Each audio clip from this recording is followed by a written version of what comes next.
আজকে বানাবো এক অন্যরকম রেসিপি চিকেন কান্তি। আর এই চিকেন কান্তি একবার যদি কেউ খাও চিকেনের অন্য কোনো রেসিপি আর খেতেই চাইবে না। তো চলো আজকের পুরো ভিডিওটার সঙ্গে জুড়ে থাকো।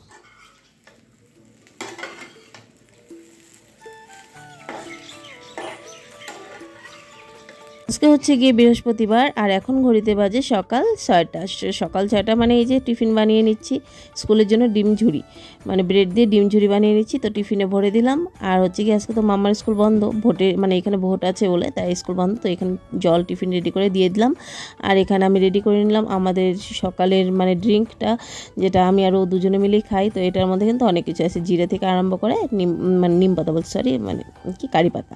তারপর ওটা বসিয়ে দিয়ে এখানে একটুখানি গাছগুলোতে স্প্রে করে দিই জল, কারণ জলগুলো যদি মাঝে মাঝে স্প্রে না করে দিই না, এমনিতে তো এখন চড়ার দিন মানে পুরো একদম টেনে নেয় জল, আর পাতাগুলো কেমন যেন হয়ে যায়। ওদেরও তো স্নান করা দরকার মাঝে মাঝে। তো এই যে বড় গাছটা ছোটোগুলো তো তবুও ধরো নিয়ে একটুখানি পাইপের নিচে জল দিয়ে ধোয়াতে পারি, কিন্তু এটা তো পারি না। তো এটা কি করি তখন মানে স্প্রে দিয়ে দিই, আর নাহলে কখনো জল ধরে নিয়ে ওটা পুরো জল আর কি আস্তে আস্তে করে দিয়ে দিই। যাই হোক এখানে ওকে ব্রেকফাস্ট দিয়ে দিলাম, টক দই, ব্রেড, বাটার দিয়ে দিয়েছি আর ডিমের পোস্ট। Good morning everyone, welcome back to the channel. আশা করছি সবাই ভালো আছে, সুস্থ আছে, আমরা ভালো আছি। আবার নিয়ে চলে এলাম একটা নতুন ব্লগ। দেখতে থাকো আজকের ব্লগটা, আশা করছি তোমাদের ভালো লাগবে।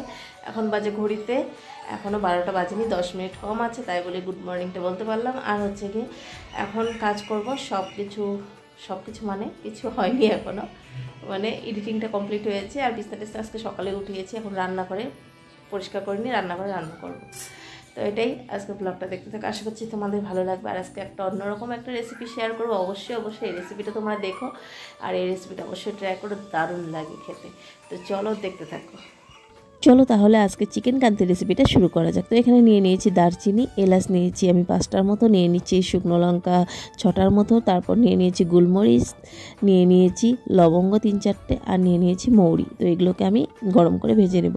এটার মধ্যে কিন্তু তোমরা তেজপাতাও দিতে পারো, তারপর হচ্ছে গিয়ে বিরিয়ানিতে যে মশলাগুলো হয় ওই কটা মশলাও দিতে পারো। যাই হোক আমি এগুলো দিয়ে বানাচ্ছি, আমার তেজপাতা গুঁড়োটা ভালো লাগে না, তাই বলে তেজপাতা গুঁড়োটা দিইনি। আমি ওটা যখন আমি রান্না করবো তেলের মধ্যে দিয়ে দেবো আমার তেজপাতা। যাই হোক এটা গরম হয়ে নিচ্ছে, হালকা করে গরম করে নিলাম। আর এখানে হচ্ছে গিয়ে করলা আর আলু এটাকে ভেজে নিচ্ছি, কারণ সময় হবে না, তাড়াতাড়ি করে রান্নাটা তো করতে হবে। আর এখানে দেখো সুন্দর গরম হয়ে গেছে মশলাগুলো, আর এই মশলাটাকে এখন গুঁড়ো করে নেব। গুঁড়ো করার পর এত সুন্দর একটা গন্ধ বেরিয়েছে, তো ঢেকে রেখে দিলাম, তার কারণ নইলে গন্ধটা বেরিয়ে যাবে। আর এখানে দিয়ে দিলাম সর্ষের তেল কড়াইয়ের মধ্যে, আর দিয়ে দেবো ঘি, যেহেতু কাশ্মীরি ডিশ ঘি তো দিতেই হবে অবশ্যই। তো একটা বড় চামচে 1 চামচ ঘি দিয়ে দিয়েছি। আর এখানে দিয়ে দিলাম তেজপাতা, কারণ আমি তেজপাতা গুঁড়ো করিনি তাই এটার মধ্যে দিয়ে দিলাম। আর দিয়ে দিলাম পেঁয়াজ কুচি। তো আমি 1 কেজি মাংসের হিসাবে পেঁয়াজটা নিয়েছি, তো এখানে পেঁয়াজ কুচি দিয়েছি, একটু লবণ দিয়েছি যাতে পেঁয়াজটা ভাজা হয়, বা পেঁয়াজটা মানে একটু গলেও যায়, নরম হয়, তাই বলে লবণটা দিয়ে দিলাম। আর দেখো এখন নেড়েচেড়ে এখন আমি এটাকে পেঁয়াজটাকে সুন্দর করে ভাজা করে নেব। আর বাইরে উঠেছে সুন্দর রৌদ্র, মানে গরম রৌদ্র। যাই হোক এখানে পেঁয়াজটাকে আমি ভেজে নিচ্ছি। আর দেখো আস্তে আস্তে আমার এখানে পেঁয়াজটা সুন্দর লাল লাল করে ভাজা কিন্তু হয়ে গেছে, দেখতেই পাচ্ছ। আর এখানে দিয়ে দেবো এখন লঙ্কার গুঁড়ো, তোমরা চাইলে কাশ্মীরি লঙ্কার গুঁড়ো দিতে পারো, আমি এমনি ঝাল লঙ্কার গুঁড়োটাই দিলাম, কাশ্মীরি লঙ্কার গুঁড়ো আমার কাছে নেই তাই বলে আমি ঝাল লঙ্কার গুঁড়োটাই দিয়েছি 2 চামচের মতো। তো এটাকে নাড়াচাড়া করে নিয়ে যেহেতু লাল হয়ে যাবে, আর লঙ্কার গুঁড়োটা দেখবে তেলের মধ্যে বা ঘিয়ের মধ্যে পড়লে একটা অন্যরকমই কিন্তু গন্ধ করে, ভালোই লাগে। তো দিয়ে দেবো এখন এটার মধ্যে চিকেনগুলোকে আমি ভালো করে ধুয়ে রেখে দিয়েছি, চিকেনগুলো দিয়ে দেবো। আর যে কোনো পিস তোমরা নিয়ে রান্না করতে পারো। তো চিকেনগুলোকে দিয়ে দিলাম। আর বন্ধুরা এই রেসিপিটা অবশ্যই ট্রাই করো, এতটা ভালো হয়েছে মানে কি বলবো, তোমরা না খেলে বুঝতেই পারবে না। তোমরা দেখতে থাকো। আর একদম সিম্পল, কোনো কিন্তু ওইভাবে যে মশলা বা ওইভাবে সব কিছু দিতে হবে ওই রকম না, একদম সিম্পল, তাড়াতাড়ি হয়ে যায় এই রেসিপিটা। গ্যাসের আঁচটাকে বাড়িয়ে দিয়ে আমি পেঁয়াজের সঙ্গে মাংসগুলোকে ভেজে নেব। তার আগে দিয়ে দেবো এটার মধ্যে চিকেন দিয়েছি, যেহেতু লবণটা দিয়েই দিতে হবে আগেই। তো আমি আমার পরিমাণ মতো দিয়েছি, আর তোমাদের যতটুকু খাও লবণ অতটুকু ওই হিসাবেই দেবে। তো আমার তো একদম পারফেক্ট হয়েছে, না কম না বেশি, সুন্দর পারফেক্ট হয়েছে। তো যাই হোক একটু নাড়াচাড়া করে নিয়ে তারপর এটার মধ্যে দিয়ে দেবো এখন আদা রসুনের পেস্টটা আমি একটু বেশি করে দিয়েছি, যেহেতু আমার রসুন কিছু দেইনি তাই বলে আদা রসুনের পেস্টটা একটু বেশি করে দিয়েছি। 1 কেজি মাংস হিসেবেই দিয়েছি, তোমরা ওই হিসাবেই দেবে। আর এখন দেওয়ার পর এটাকে আমি কিন্তু এখন 10-15 মিনিটের মতো ভেজে নেব। গ্যাসের আঁচটা কিন্তু বাড়ানোই থাকবে, নাড়াচাড়া করে ভেজে নেবো। আর ভেজে নেওয়ার পর চিকেনের দেখবে এটা অন্যরকমই হয়ে যায়। তো চলো এখানে ভেজে নেই। চিকেনের ঝোল, চিকেন কষা এসব অনেক কিছুই তো খেয়েছো, এবার চিকেন কান্তিটাও একবার ট্রাই করে দেখো। আর চিকেন কান্তি খেলে একবার আশা করছি দুবার খেতে ইচ্ছে করবে, কারণ আমার তো এখন চিকেন কান্তি খুবই ফেভারিট হয়ে গেছে। তো চলো, এখানে দেখো ভাজা ভাজা হয়ে গেছে, সুন্দর দেখতেই পাচ্ছ। গ্যাসের আঁচটা বাড়িয়ে দিয়ে ভেজেছি, আর তেলটাও সুন্দর ভেসে উঠেছে, তেল আর ঘিটা। আর এখানে ভাজা ভাজা হয়ে গেছে এখানে চিকেন মানে গুলো। তারপর দিয়ে দেবো এটার মধ্যে যে গুঁড়ো করে রেখেছিলাম শুকনো লঙ্কা, ওই মশলাগুলো, ওই গুঁড়ো মশলাটা আমি দিয়ে দিলাম এটার মধ্যে। এখন এটাকে আমি একটুখানি 2 মিনিটের মতো নাড়াচাড়া করে নেব। তারপর হচ্ছে কি, আর এই মশলাটা দেওয়ার পর এত সুন্দর সেন্ট বেরিয়েছে।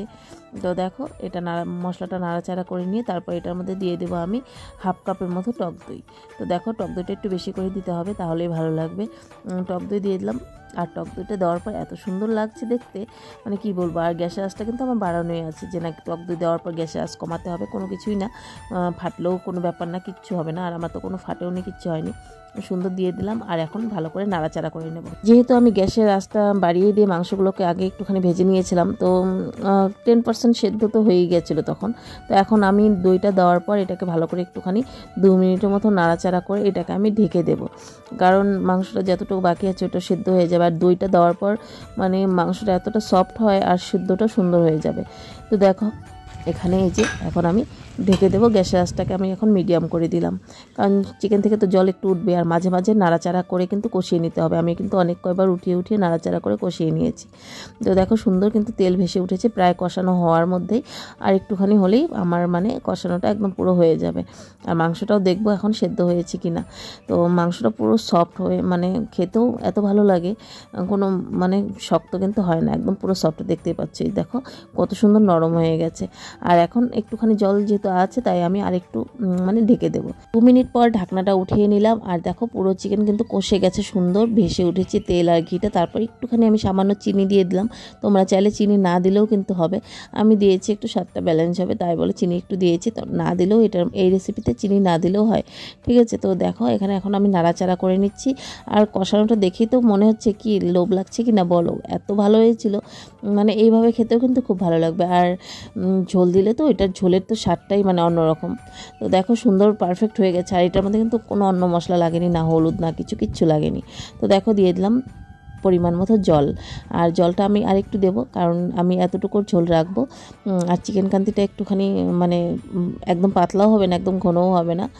তো এই যে আরেকটু জল দিয়ে দিলাম এটার মধ্যে।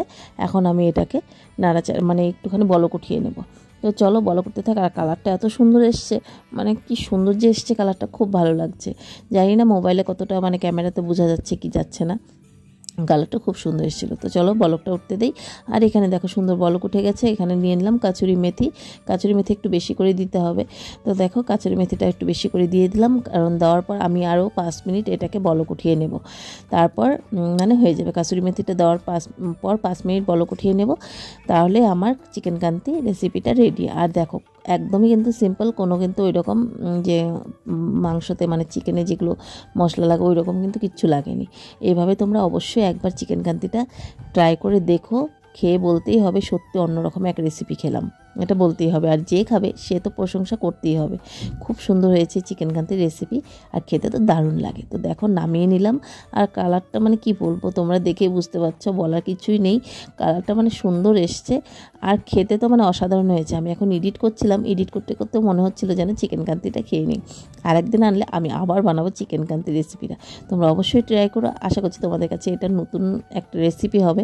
তো কেমন লাগলো কমেন্ট করে জানাতে ভুলো না। আর ভালো লাগলে কিন্তু একটা করে অবশ্যই সবাই লাইক করো। সবাই ভিডিও দেখো কিন্তু লাইক করো না। ফেসবুক পেজ থেকে যারা ভিডিওটা দেখছো, প্লিজ ফেসবুক পেজটাকে কিন্তু লাইক করে দিও আর ফলো করো। তো দেখে কেমন লাগছে কালারটা অবশ্যই কিন্তু জানিও। দারুণ হয়েছিল। আর এটা কিন্তু নান বা মানে সাদা ভাত বলো বা জিরা রাইস বলো, সবটার সঙ্গে দারুণ যাবে এই রেসিপিটা। তো আমি এখানে এই যে ভাত বেড়ে নিলাম আমার বরের জন্য। এখানে এই যে আলু করলা ভাজি, শসা, লেবু নিয়ে নিয়েছি, কারণ চিকেন কান্তি আছে যেহেতু লেবু একটুখানি হলে ভালোই হয়। আর সাদা ভাত। তো চলো এখন দিয়ে দিই। আর এই যে গরম গরম দিয়ে দিলাম চিকেনের রেসিপি। আর ও খেয়ে ওর মানে খেয়ে বলছে, খেয়ে বুঝতে পারবে দেখে ও কি বলছিল, মানে ওইটা তো ভয়েসটা আমি অফ করে দিয়েছি, বলছে দারুণ হয়েছে দারুণ হয়েছে। ওর হাসি মুখ দেখে বুঝতে পারছে, সবাই বলেছে খুব ভালো হয়েছে। আর এই চিকেনটা না তোমরা মানে আর কি অনেকটাই খেতে পারবে, এতটা সুন্দর টেস্টি মানে চিকেনের হয়। এমনি চিকেনের ঝোলে কিন্তু চিকেনটা আমি আর কি নিজে খেতে পারি না ভালোভাবে, কিন্তু এই চিকেন কান্তির যে চিকেন মানে আছে ওইটা অন্যরকম একটা হয়েছে। যাই হোক, তোমরা দেখে আশা করছি বুঝতে পারছো। এখন আমি খেয়ে নিচ্ছি, আবার মেয়ের ডান্স ক্লাসে যেতে হবে, তাড়াতাড়ি একটু খেয়ে নিচ্ছি। আর দারুণ হয়েছিল বন্ধুরা, সত্যি দারুণ হয়েছিল। তোমরা অবশ্যই ট্রাই করো, কিন্তু বলছি বিশ্বাস করে একবার ট্রাই করো, আশা করছি তোমাদের ভালোই লাগবে। আর কমেন্ট করে কিন্তু জানাতে ভুলো না। এখন যাচ্ছি মেয়েকে নিয়ে ডান্স ক্লাসে যাচ্ছি, আজকে বৃহস্পতিবার ডান্স ক্লাস আছে। তো গরম লেগে গেছে, খেয়ে উঠেই দৌড়, রোদ্দুর এখনও মানে প্রচণ্ড লাগছে। ডান্স ক্লাস থেকে চলে আসলাম তেল ডিবুতে, আর এখান থেকে নিয়ে নেব তেল, মানে হচ্ছে কি পেট্রোল নেব। একটা বড় ড্রাম নিয়ে এসেছি, 5 লিটারের মতো নেব, কারণ বড় গাড়িটার তেল শেষ হয়ে গেছে, স্টার্ট হচ্ছে না, তাই বলে তেল নিয়ে যেতে হবে। আর ও তো বাইকে একা একা নিয়ে যেতে পারবে না, তাই আসতে হলো। আর ছেলেও গেছে টিউশন, মেয়েকেও নিয়ে আসতে হলো, তো নিয়ে এসেছি। আর এই জায়গাটা দেখলে আমার মনে পড়ে যায় যখন আমরা প্রথম শিলিগুড়িতে আসলাম, এই জায়গাটার মধ্যে আমাদের যে ট্রাক ছিল, মানে ট্রাকের মধ্যে যত আমাদের জিনিস ছিল, ওই ট্রাকটা এই তেল ডিবুতেই ছিল।